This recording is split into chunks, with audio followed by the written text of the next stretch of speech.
ಮಿತ್ರರೇ ನಮಸ್ಕಾರ. ಇದು ಟಿ ವಿ ವಿಕ್ರಮ. ನಾನು ಡ್ಯಾನಿ ಪಿರೇರ, ಹಳ್ಳಿ ಮೈಸೂರು.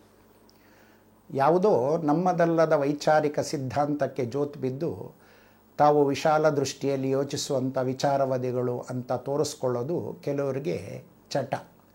ಈ ದಿನಮಾನಗಳಲ್ಲಿ ನಮ್ಮೊಳಗಿನ ನಾಯಕರಿಗೆ ಅಂಟ್ಕೊಂಡ ರೋಗ ಕೂಡ ಹೌದು. ನಾವು ಇದನ್ನು ಎಲ್ಲಿ ಮಾತಾಡಬೇಕು, ಹೇಗೆ ಮಾತಾಡಬೇಕು, ಹಾಗೆ ಮಾತಾಡೋದ್ರಿಂದ ನಮಗೆ, ನಮ್ಮ ವ್ಯವಸ್ಥೆಗೆ, ನಮ್ಮ ದೇಶಕ್ಕೆ ಆಗೋ ಹಾನಿಯ ಸ್ವರೂಪ ಎಂಥದ್ದು ಅನ್ನೋ ವಿವೇಚನೆ ಇರೋದಿಲ್ಲ. ತನ್ನೊಬ್ಬ ವಿಶಾಲ ಆಲೋಚನೆಯ ವಿವೇಕಿ ಅನ್ನೋ ಭ್ರಮೆ.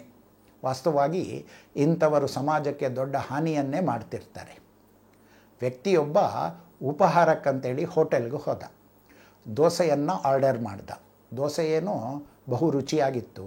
ಆದರೆ ದೋಸೆಯ ಕೊನೆಯ ತುತ್ತಿನಲ್ಲಿ ಕೂದಲೊಂದು ಸಿಕ್ಕಿಬಿಡ್ತು. ಆ ವ್ಯಕ್ತಿ ಸಭ್ಯ ವ್ಯಕ್ತಿತ್ವದವನಾಗಿದ್ದ. ಆಕಸ್ಮಿಕ ಸಿಕ್ಕ ಕೂದಲಿನ ಬಗ್ಗೆ ತಕರಾರು ಮಾಡದೆ ಬಿಲ್ ಕೊಡುವಾಗ ಹೋಟೆಲ್ನ ಮಾಲೀಕ, ಸ್ವಾಮಿ ದೋಸೆ ಚೆನ್ನಾಗಿತ್ತಾ, ಏನಾದರೂ ವ್ಯತ್ಯಾಸ ಇದ್ದರೆ ಹೇಳ್ಬೋದಾ ಅಂದಾಗ ಆ ಸಭ್ಯಸ್ಥ, ದೋಸೆ ರುಚಿಯಾಗಿತ್ತು, ಆದರೆ ಕೊನೆ ತುತ್ತಿನಲ್ಲಿ ಕೂದಲು ಸಿಕ್ತು, ದಯಮಾಡಿ ಈ ಬಗ್ಗೆ ಸ್ವಲ್ಪ ನಿಗಾ ವಹಿಸಿ ಅಂತ ಹೇಳ್ದ. ಆಗ ಮಾಲೀಕ ದೋಸೆಯ ಹಣವನ್ನು ವಾಪಸ್ ಕೊಡ್ತಾ, ಸ್ವಾಮಿ ದಯಮಾಡಿ ನಮ್ಮ ಹೋಟೆಲಿಗೆ ಮತ್ತೆ ಬನ್ನಿ, ನಮ್ಮಲ್ಲಿ ರುಚಿ ಮತ್ತು ಶುಚಿಯಲ್ಲಿ ಏನಾದರೂ ವ್ಯತ್ಯಾಸ ಇದ್ದರೆ ದಯಮಾಡಿ ನನಗೇ ತಿಳಿಸಿ, ನಮ್ಮ ಹೋಟೆಲಿನ ಆಹಾರ ಉತ್ತಮವಾಗಿದ್ದರೆ ದಯಮಾಡಿ ಎಲ್ಲರಿಗೂ ತಿಳಿಸಿ ಅಂದ. ಇಲ್ಲಿ ಹೋಟೆಲ್ ಮಾಲೀಕ ಮತ್ತು ಗ್ರಾಹಕ ಇಬ್ಬರೂ ಸುಸಂಸ್ಕೃತ ಸ್ವಭಾವದವರಾಗಿದ್ದರು. ಹಾಗಿರೋದ್ರಿಂದ ಇಬ್ಬರಲ್ಲೂ ಸದ್ವರ್ತನೆಯೇ ವ್ಯಕ್ತ ಆಯಿತು. ಇದು ವ್ಯಕ್ತಿಗೂ ಅನ್ವಯ, ದೇಶಕ್ಕೂ ಅನ್ವಯ ಅನ್ನೋದನ್ನು ಪ್ರತ್ಯೇಕವಾಗಿ ಹೇಳಬೇಕಾಗಿಲ್ಲ. ಪ್ರತಿ ದೇಶವಾಸಿಯೂ ನಿರೀಕ್ಷಿಸೋದು ಕಾಲಕಾಲಕ್ಕೆ ಒಳ್ಳೆಯ ಮಳೆ ಬೆಳೆ ಆಗಬೇಕು, ಸಜ್ಜನ ಸುಸಂಸ್ಕೃತ ಧರ್ಮನಿಷ್ಠೆಯುಳ್ಳವರು ಆಡಳಿತ ನಡೆಸಬೇಕು ಅನ್ನೋದು. ಹಾಗಾಗಿ ನಮ್ಮ ಪ್ರಾಚೀನರು ಭಗವಂತನಲ್ಲಿ ಪ್ರಾರ್ಥಿಸಿದ್ದು, ಯಂತು ನದಯೋ ವರ್ಷಂತು ಪರ್ಜನ್ಯಾಹ ಸುವಿಪ್ಪಲ ಓಷಧಯೋ ಭವಂತು ಅನ್ನವತಾಂ ಓದನವತಾಂ ಆಮಿಕ್ಷವತಾಂ ಏಷಾಂ ರಾಜ ಭೂಯಾಸಂ ಓದನ ಮುದ್ಭ್ರುವತೆ ಅಂತ ಅವರು ಭಗವಂತನಲ್ಲಿ ಪ್ರಾರ್ಥನೆ ಮಾಡ್ತಿದ್ರು. ಒಳ್ಳೆಯ ರಾಜ ಇದ್ದರೆ ಸಾಲಲ್ಲ, ಅವನಿಗೆ ಆಡಳಿತದಲ್ಲಿ ಸಹಾಯ ಮಾಡಲಿಕ್ಕೆ ಯೋಗ್ಯ ಮಂತ್ರಿ ಇರಬೇಕು ಅನ್ನೋದು ಎಲ್ಲರ ಬಯಕೆ. ಆದರೆ ಕೆಲವೊಮ್ಮೆ ಆಗ್ತಿರಲಿಲ್ಲ. ಆಗ ದೇಶ ಸಮಸ್ಯೆ ಎದುರಿಸಬೇಕಾಗಿ ಬರೋದು. ಮಾತ್ರ ಅಲ್ಲ, ವ್ಯಕ್ತಿಗತ ಪ್ರತಿಷ್ಠೆ ಪರಕೀಯರ ಆಕ್ರಮಣಕ್ಕೂ ಕಾರಣ ಆಗಿದ್ದುಂಟು. ಬಹಳ ಹಿಂದೆ ಗುಜರಾತ್ ಪ್ರಾಂತ್ಯದ ಒಂದು ರಾಜ್ಯದಲ್ಲಿ ಕರ್ಣ ಅನ್ನೋ ಹೆಸರಿನ ರಾಜ ಇದ್ದ. ಆತನಿಗೊಬ್ಬ ಮಹಾಮಂತ್ರಿ. ಆತ ಪ್ರತಿಭಾ ಸಂಪನ್ನ. ಆತ ರಾಜ್ಯಾಡಳಿತದಲ್ಲಿ ನಿಪುಣನಾಗಿರೋದು ಮಾತ್ರ ಅಲ್ಲ, ಮಹಾಮುತ್ಸದ್ದಿ, ಜನಾನುರಾಗಿ ಮಹಾಮಂತ್ರಿ ಅನ್ನಿಸ್ಕೊಂಡಿದ್ದ. ಅದೊಮ್ಮೆ ರಾಜ ಕರ್ಣ ಸೈನ್ಯದ ವರಿಷ್ಠರ ಸೇನಾ ಮುಖ್ಯಸ್ಥನ ಹೆಂಡತಿಯನ್ನೇ ಅಪಹರಿಸಿಬಿಟ್ಟ. ಈ ಮಹಾಪರಾಧವನ್ನು ರಾಜ ಕರ್ಣನಿಗೆ ಮನವರಿಕೆ ಮಾಡಿಕೊಳ್ಳಲು ಮಹಾಮಂತ್ರಿ ಪ್ರಯತ್ನಿಸಿದ. ಆದರೆ ರಾಜ ಮಂತ್ರಿಯನ್ನು, ನಿನಗೆ ಮಹಾರಾಜನಿಗೆ ಬುದ್ಧಿ ಹೇಳುವಷ್ಟು ದಾರ್ಷ್ಟ್ಯನ ಅಂತ ಹೇಳಿ ಅವನ ಬುದ್ಧಿ ಮಾತನ್ನು ನಿರ್ದಾಕ್ಷಿಣ್ಯವಾಗಿ ತಿರಸ್ಕರಿಸಿದ. ಅಪಮಾನಿತನಾದ ಮಹಾಮಂತ್ರಿ ರಾಜನಿಗೆ ತಕ್ಕ ಬುದ್ಧಿ ಕಲಿಸ್ಬೇಕಂತ ಹೇಳಿ ಪ್ರತಿಜ್ಞೆ ಮಾಡ್ದ. ಮುತ್ಸದ್ದಿ ಆಗಿದ್ದರೂ ರಾಜನ ಮೇಲಿನ ಅವನ ಕೋಪ ಆತನ ವಿವೇಕವನ್ನೇ ಮರೆಮಾಚಿಸ್ತು. ರಾಜನಿಂದ ತನಗಾದ ಅಪಮಾನ ರಾಷ್ಟ್ರಕ್ಕೆ ಅದೆಷ್ಟು ಗಂಡಾಂತರ ತರಬಹುದು ಅನ್ನೋ ವಿವೇಚನೆ ಕೂಡ ಆತ ಮಾಡಲಿಲ್ಲ. ಇದನ್ನು ಮರ್ತನಂತ ಮಹಾಮಂತ್ರಿ ಮೊಘಲ್ ಸುಲ್ತಾನರೊಡನೆ ಸಂಪರ್ಕ ಬೆಳೆಸಿ ರಾಜ್ಯದ ಮೇಲೆ ದಂಡೆತ್ತಿ ಬರೋ ಹಾಗೆ ಉತ್ತೇಜನ ನೀಡಿದ. ಈ ಅವಕಾಶಕ್ಕಾಗಿಯೇ ಕಾಯ್ತಿದ್ದಂಥ ಸುಲ್ತಾನ ದೊಡ್ಡ ಸೇನೆಯೊಂದಿಗೆ ಆಕ್ರಮಣ ಮಾಡ್ದ.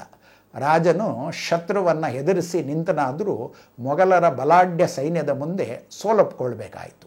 ಮಹಾಮಂತ್ರಿಯ ಪ್ರತಿಜ್ಞೆಯೇ ಈಡೇರಿತು. ಮುಂದೆ ಮೊಘಲ್ ಸುಲ್ತಾನ ಅಲ್ಲಿನ ಮಠಮಂದಿರಗಳನ್ನ ಧ್ವಂಸ ಮಾಡಿ ಆಜ್ಞಾಪಿಸಿ ತಡಿಲಿಕ್ಕೆ ಬಂದವರ್ತಕ್ಕಂಥವ್ರ ಮೇಲೆ ನರಸಂಹಾರ ನಡೆಸ್ದ. ಸಾವಿರಾರು ಸ್ತ್ರೀಯರ ಮೇಲೆ ಅತ್ಯಾಚಾರ ನಡೆಸ್ತಾ ಗೋಹತ್ಯೆ ಅವ್ಯಾಹತವಾಗಿ ಮುಂದುವರಿತು.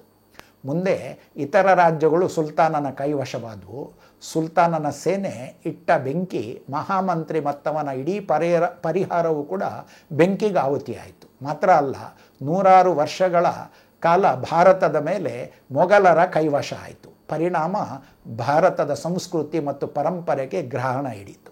ಇಲ್ಲಿ ಗಮನಿಸಬೇಕಾದಂಥ ಅಂಶ ಅಂದರೆ, ರಾಜನ ರಾಷ್ಟ್ರೀಯ ಚಾರಿತ್ರ್ಯ ಚೆನ್ನಾಗಿತ್ತು, ಆದರೆ ವ್ಯಕ್ತಿಗತ ಚಾರಿತ್ರ್ಯ ಚೆನ್ನಾಗಿರಲಿಲ್ಲ.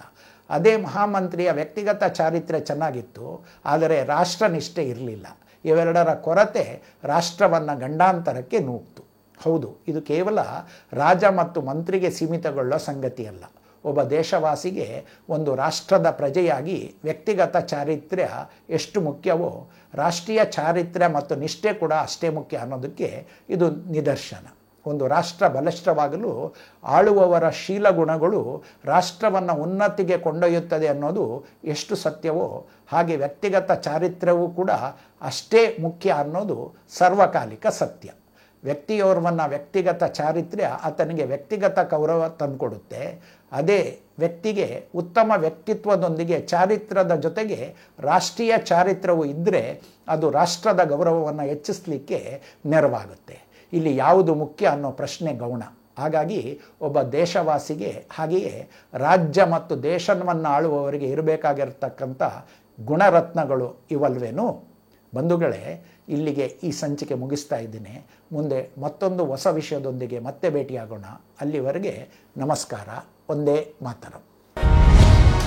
ಟಿವಿ ವಿಕ್ರಮ, ದೇಶ ನಿಮ್ಮ ಕೈಯಲ್ಲಿ. ಈ ಕಾರ್ಯಕ್ರಮ ನಿಮಗೆ ಇಷ್ಟ ಆಗಿದ್ದಲ್ಲಿ ಲೈಕ್, ಶೇರ್ ಹಾಗೂ ಕಮೆಂಟ್ ಮಾಡಿ. ಟಿವಿ ವಿಕ್ರಮದ ಕಾರ್ಯಕ್ರಮಗಳನ್ನು ನಿರಂತರವಾಗಿ ವೀಕ್ಷಿಸಲು ಸಬ್ಸ್ಕ್ರೈಬ್ ಮಾಡಿ, ಬೆಲ್ ಐಕನ್ ಒತ್ತಿ.